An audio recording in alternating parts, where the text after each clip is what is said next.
You have recently announced a Smart Cities Challenge.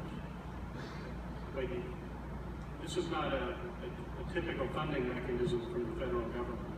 You're not delineating deliverables for the cities. You're asking for creative new ideas.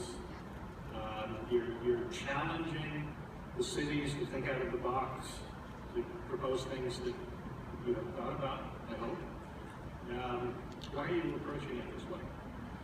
Well, what we recognize at the United States Department of Transportation is that we are at a moment where the convergence of technology and transportation offers enormous opportunities for communities all across the country and the world.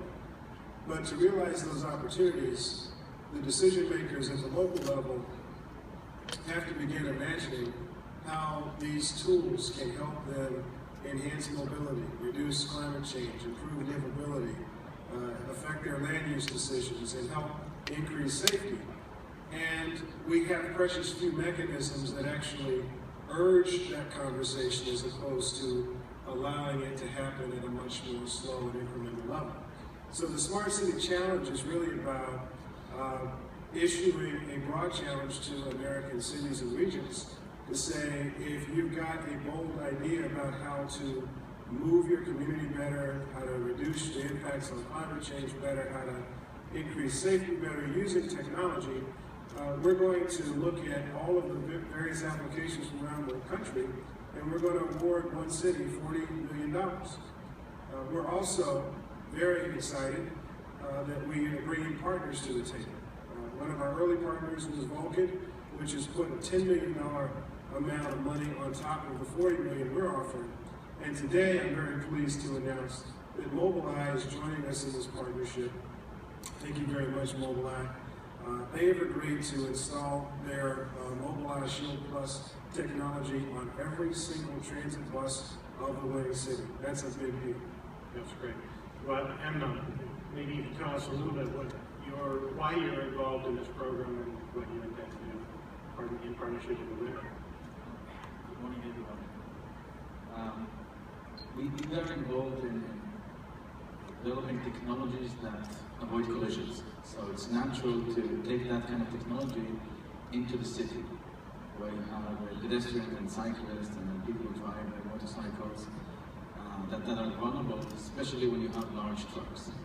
And what we built there is something that has two components. One is a kind of an obvious component, which is give an alert before a collision when somebody enters into your blind spot. That's an obvious.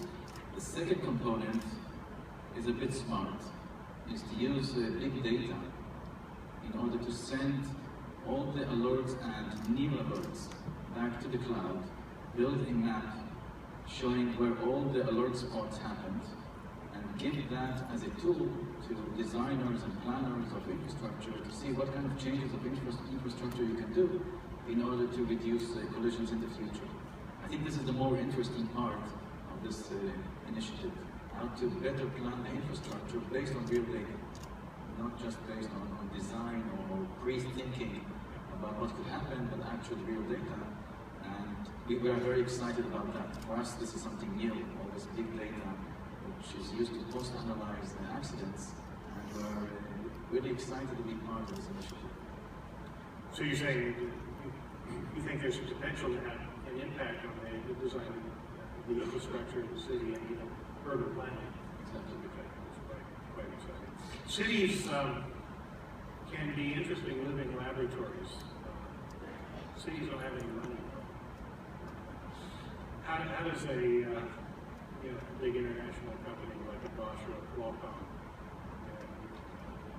deal with this issue of lack of resources in cities, but this tremendous need for applying all of this amazing new capabilities to solve problems for people? Well,